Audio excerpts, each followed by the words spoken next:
अस्सलाम वालेकुम। अगर आपने अभी तक हमारे चैनल को सब्सक्राइब नहीं किया तो यूट्यूब में जैसे ही आप जाएंगे वहाँ सब्सक्रिप्शन का बटन आपने दबाना है और घंटी का बटन दबाना है ताकि जैसी ही नई कोई वीडियो हो उसकी इंफॉर्मेशन और नोटिफिकेशन आपको मिले। आप हमें फेसबुक पे भी ज्वाइन कर सकते हैं, हमें फॉलो कर सकते हैं। जैसे फेसबुक में आप जाएंगे नर्सिंग विद अमीर आपने सर्च करना है और हमारे पेज को फॉलो करना है या लाइक करना है ताकि जैसी ही नई वीडियो होगी उसकी नोटिफिकेशन सबसे पहले आपको मिले। अस्सलाम वालेकुम, मैं अमीर सुल्तान। जिस तरह मैंने अपने फेसबुक पेज पे आप लोगों को एक पोस्ट की थी कि हमें कौन से टॉपिक के ऊपर जो है नेक्स्ट वीडियो, जिस तरह आप लोग ये पोस्ट देख रहे हो कि हमें कौन से टॉपिक के ऊपर जो नई वीडियो है वो बनानी चाहिए, तो मेजॉरिटी के जितनी लोग से आप लोग ये देखते हो उन्होंने कहा है कि आप लोग हम एंटीबायोटिक के ऊपर वीडियो हमें बनाना चाहिए। तो आज हम डिस्कस करेंगे बेसिकली एंटीबायोटिक, लेकिन एंटीबायोटिक से पहले हमें थोड़ी सी फार्माकोलॉजी और उसमें जो टर्मिनोलॉजी यूज़ होती है उनको समझने की बहुत ज़्यादा ज़रूरत है कि हमें कम से कम समझना चाहिए कि फार्माकोलॉजी क्या है, उनकी जो टाइप्स है हमारे पास फार्माकोकाइनेटिक्स और फार्माकोडायनामिक्स क्या है, इंडिकेशंस क्या होती है, कंट्रा इंडिकेशंस क्या है, या साइड इफ़ेक्ट्स क्या होती है और एडवर्स इफ़ेक्ट्स क्या होती है। ये सारी चीज़ ऐसी चीज़ें हैं जिनको हमें कम से कम सबसे पहले एंटीबायोटिक से पहले हमें पता होना चाहिए। जिस तरह की एग्जांपल जेनेरिक नेम क्या है या ब्रांड नेम क्या है। हम आज इन टर्मिनोलॉजीज़ के ऊपर और फार्माकोलॉजी को समझने की कोशिश करेंगे। फार्माकोलॉजी बेसिकली है क्या, उसके बाद इंशाल्लाह हमारी जो एंटीबायोटिक्स की वीडियो है ये इंशाल्लाह काफ़ी बड़ी होगी, 2-3 पार्ट्स में होगी। सबको हम कवर करने की कोशिश करेंगे। तो आप लोग जो है आज की वीडियो टर्मिनोलॉजीज़ और बेसिक फार्माकोलॉजी को समझने के लिए आखिर तक ज़रूर देखिए। सबसे पहले हम स्टार्ट लेते हैं बेसिक टर्मिनोलॉजी से कि फार्माकोलॉजी में हम कौन कौन से टर्मिनोलॉजीज़ पढ़ते हैं। लेकिन एक बात मैं आप लोगों को बता दूं कि इस सेशन के एंड में आप लोगों को कुछ MCQs दिए होंगे। इससे ये पता चलेगा आप लोगों ने अगर आंसर करने हैं तो कमेंट्स में जिस तरह 1 है आपके पास उसका A-B-C जो आंसर आता है उसके सामने लिखना है। इससे कम से कम आपको पता चलेगा कि आप ये बेसिक टर्मिनोलॉजी समझ चुके हैं या नहीं। तो सबसे पहले हम स्टार्ट लेंगे फार्माकोलॉजी से। फार्माकोलॉजी होती क्या है? जिस तरह हमारे पास नाम से जाहिर है, फार्मा मीन्स मेडिसिन और ओलॉजी हमारे पास क्या होती है? स्टडी, मेडिसिन की स्टडी। लेकिन आप लोगों ने यहाँ एक चीज़ समझनी है कि फार्माकोलॉजी आप लोग जब डिफ़ाइन करोगे तो हम यही कहेंगे कि जो हमारे पास मेडिसिन की ब्रांच है या आपकी बायोलॉजी की ब्रांच है जिसमें आप मेडिसिन की स्टडी करते हैं, लेकिन बेसिकली उसका एक्शन बॉडी के ऊपर क्या होता है, मेडिकेशन का इफ़ेक्ट के साथ साथ उसकी बॉडी के ऊपर इम्पैक्ट क्या है। तो हम डिफ़ाइन इस तरह करेंगे कि हमारे पास ब्रांच क्या है, मेडिसिन की ब्रांच है जिसमें हम मेडिसिन की स्टडी करते हैं, लेकिन साथ साथ उसकी इफ़ेक्ट बॉडी पे क्या होती है, इसे हम कहते हैं फार्माकोलॉजी। अब आप लोगों ने यहाँ समझना है कि हम बेसिकली कैटेगराइज करते हैं फार्माकोलॉजी को 2 चीज़ों में। एक हमारे पास होती है फार्माकोकाइनेटिक्स, दूसरी हमारे पास होती है फार्माकोडायनामिक्स। तो आप लोगों ने यहाँ समझना है कि फार्माकोडायनामिक्स और काइनेटिक्स दोनों होती क्या है। सबसे पहले हमारे पास है फार्माकोकाइनेटिक्स। सबसे पहले हम ये स्टडी करते हैं कि जो मेडिसिन हम देते हैं पेशेंट को, तो ये बॉडी जो पेशेंट की बॉडी है ये मेडिकेशन के साथ क्या करती है। सबसे पहले फार्माकोकाइनेटिक्स क्या हुई कि जब भी हम मेडिकेशन देंगे हम ये देखेंगे कि पेशेंट की बॉडी मेडिसिन के साथ क्या करती है, पहला। दूसरा हमारे पास है फार्माकोडायनामिक्स। हम ये देखने की कोशिश करेंगे कि हमारे पास स्टडी हम किस चीज़ की करते हैं कि ड्रग जो है, कोई भी मेडिसिन, वो बॉडी के साथ क्या करती है। 2 चीज़ों की रिलेशनशिप हो गई, एक मेडिसिन है, दूसरा आपके पास है बॉडी, ह्यूमन बॉडी या एनिमल्स किसी भी चीज़ को जो मेडिसिन देते हैं। आपने पहले ये देखना है कि हम मेडिसिन तो देते हैं पेशेंट को, लेकिन पेशेंट की बॉडी मेडिकेशन के साथ क्या करेगी। दूसरा फार्माकोडायनामिक्स कि हम मेडिसिन तो देते हैं लेकिन हमने ये देखना होता है कि ये मेडिकेशन बॉडी के साथ क्या करती है। ये बहुत ज़्यादा इम्पोर्टेंट है।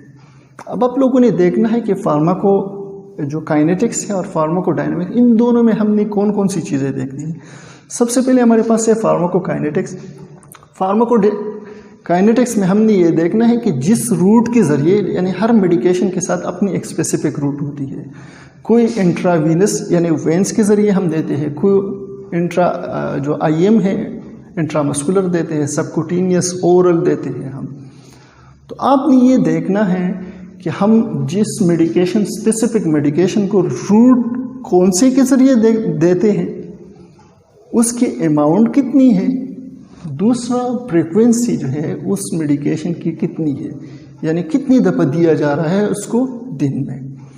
दूसरा, हम फार्माकोडायनामिक्स में क्या देखेंगे कि हमारे पास एक होती है इफ़ेक्ट्स, बॉडी के ऊपर क्या इफ़ेक्ट करेगी मेडिकेशन।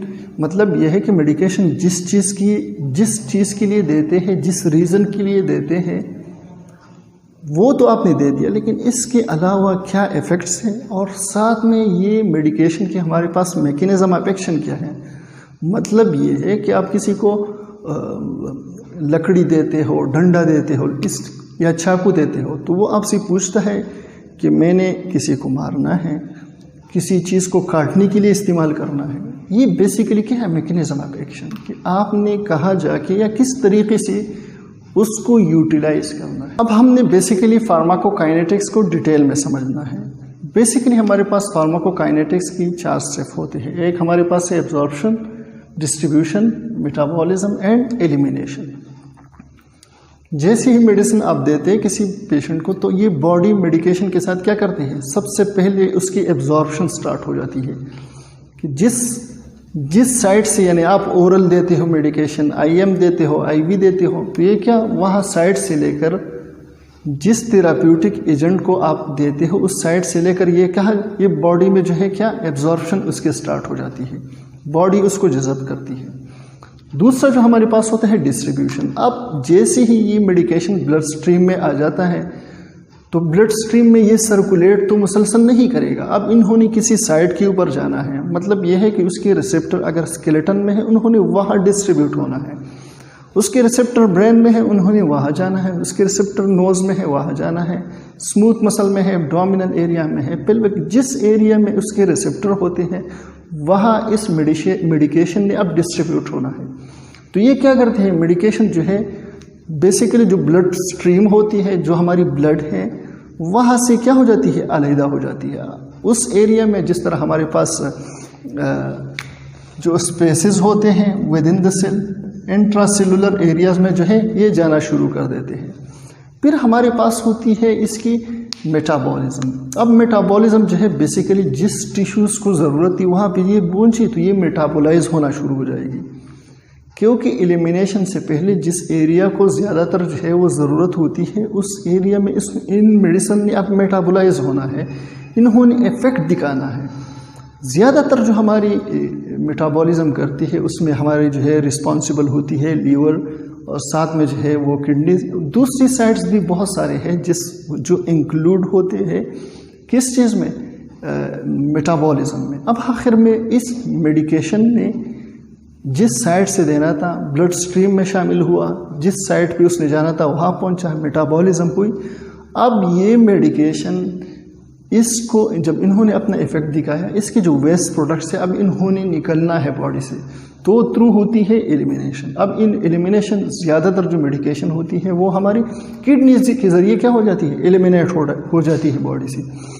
एक चीज़ आप लोगों ने यहाँ समझनी है कि जो पररेक्टल मेडिसिन हम देते हैं उनकी मेटाबॉलिज्म या एक्सक्रीशन जो है वो किडनी के ज़रिए नहीं होती, क्योंकि वो जो सुपरफिशियल एरिया है, जो लोकल साइड है, वहाँ पे इफ़ेक्ट दिखा के इन्होंने क्या हो जाना है, एक्सक्रीट होना है स्टूल में।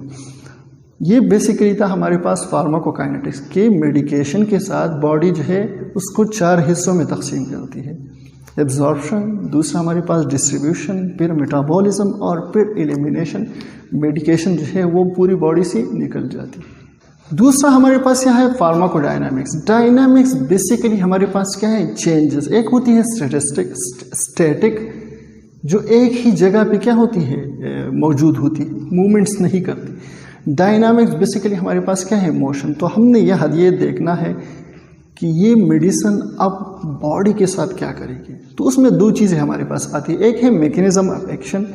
मैकेनिज्म ऑफ एक्शन का मतलब यह है कि आप जिस पर्पस के लिए मेडिसिन दे रहे हो उन्होंने वहाँ पे अभी जाना है। मतलब यह है किसी की सर में जो है दर्द है, अब ये पेन किलर आप दे रहे हो तो इन्होंने अपनी वहाँ उस एरिया में जाना है।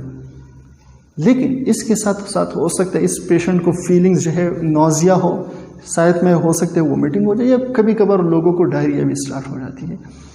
अब ये इफ़ेक्ट्स थे, मेडिसिन आपने दे दी और इसके इफ़ेक्ट्स आना शुरू हो जाए, लेकिन साथ साथ में इसका क्या था, एक मैकेनिज्म ऑफ एक्शन था, पर्पस था जिसके लिए आप मेडिकेशन दे रहे थे। तो बेसिकली फार्माकोडायनेमिक्स में हमने सबसे पहले डोज साथ में उसकी जो रिस्पॉन्स होती है, जितनी डोज देते हो पेशेंट की रिस्पॉन्स, इन दोनों की रिलेशनशिप कि आया ये पेन जो है जितनी मेडिकेशन मैंने दी इसने इफ़ेक्ट कितना किया, आया इसके पेशेंट के ऊपर रिस्पॉन्स इफ़ेक्ट्स ऐसे कुछ थे जो हमारे सामने आए।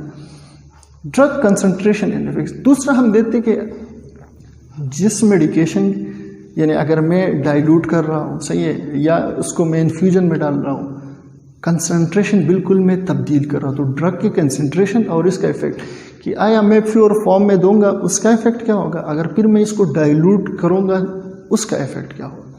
साथ में आप लोगों ने ड्रग रिसेप्टर इंटरेक्शन, जो बेसिकली हमारे पास मेडिसिन होती है वो हमारे आप लोगों ने कम से कम यहाँ फार्माकोडायनेमिक्स में एक चीज़ समझनी है जिसे हम कहते हैं लॉक एंड की मॉडल।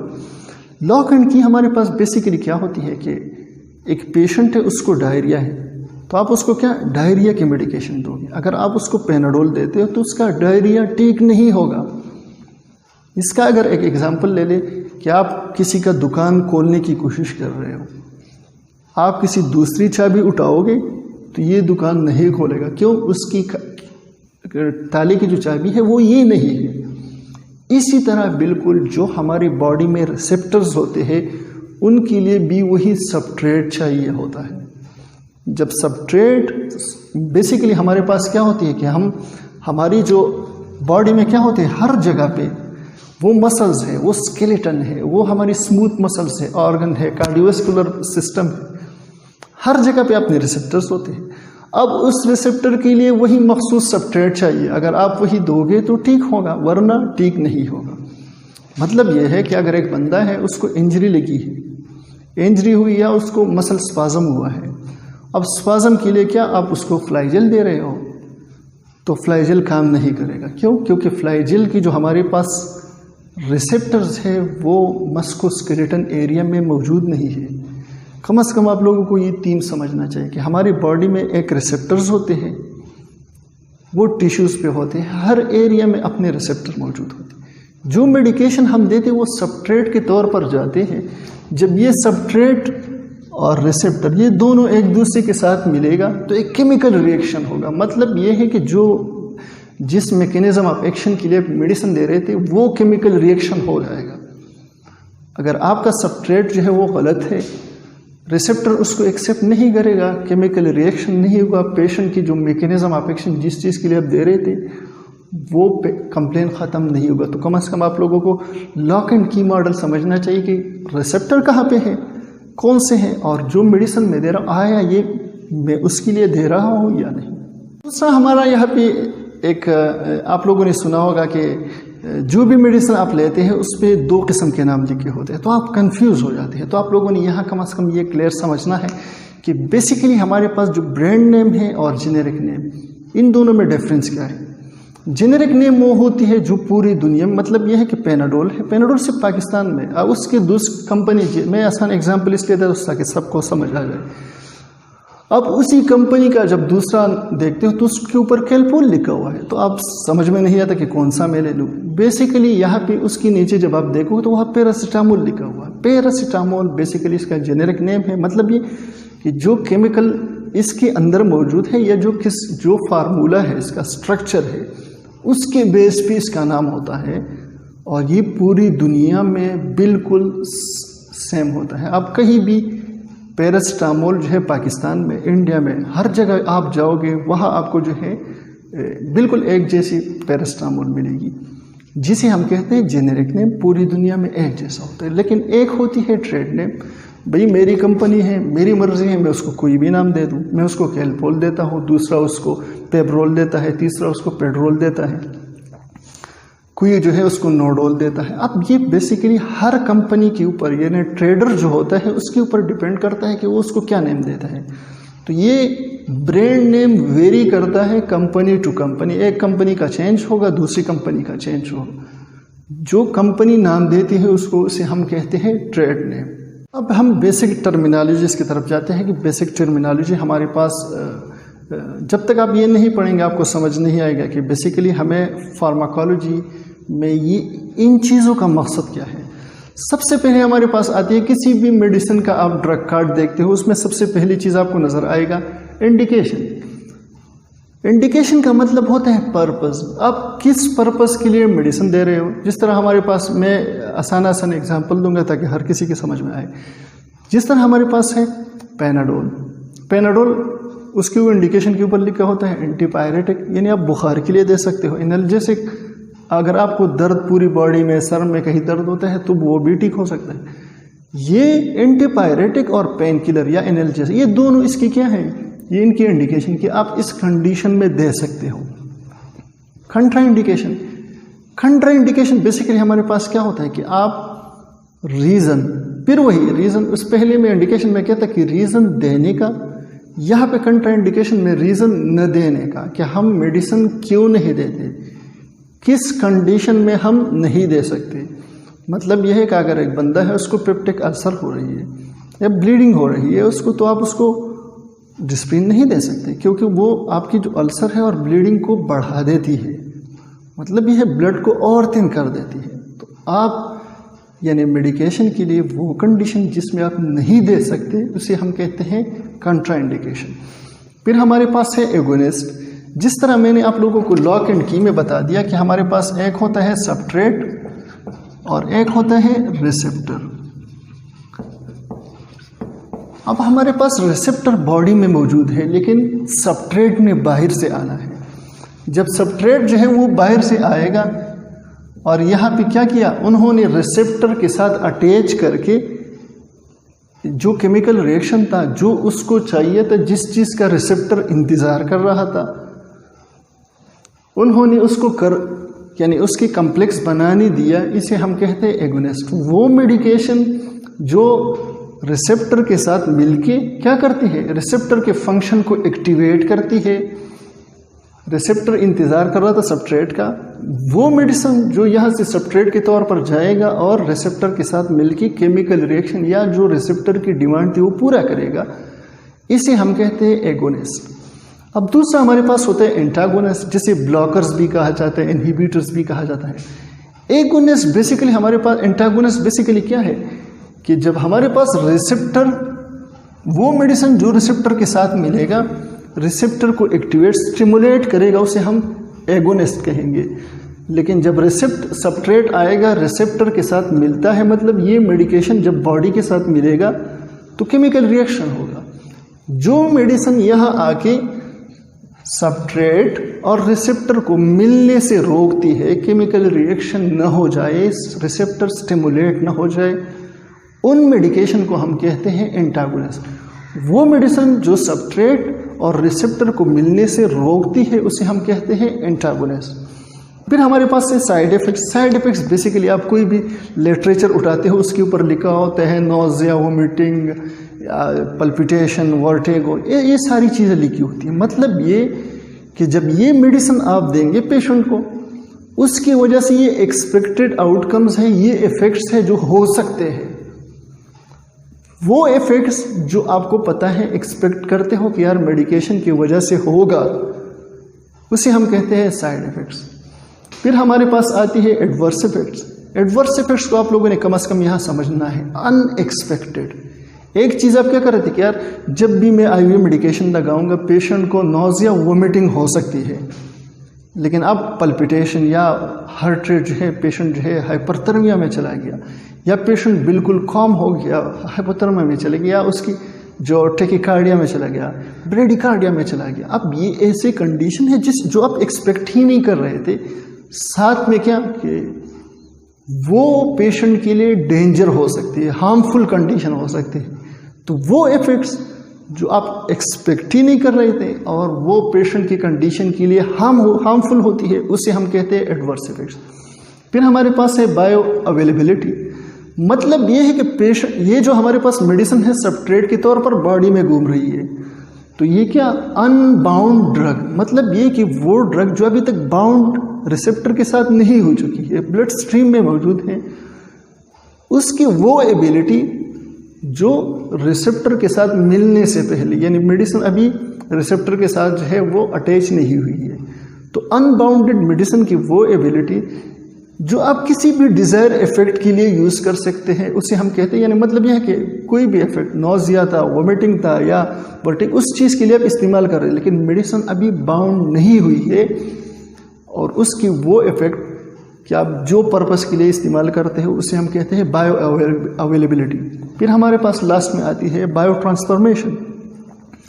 बायो ट्रांसफॉर्मेशन का मतलब यह होता है कि कोई भी मेडिकेशन जब उसकी मेटाबॉलिज्म होती है या ब्रेक डाउन होती है, यानी मेडिसिन जो है जाती है और ब्रेक डाउन इसकी लीवर में हो जाती है, उसे हम कहते हैं बायो ट्रांसफॉर्मेशन।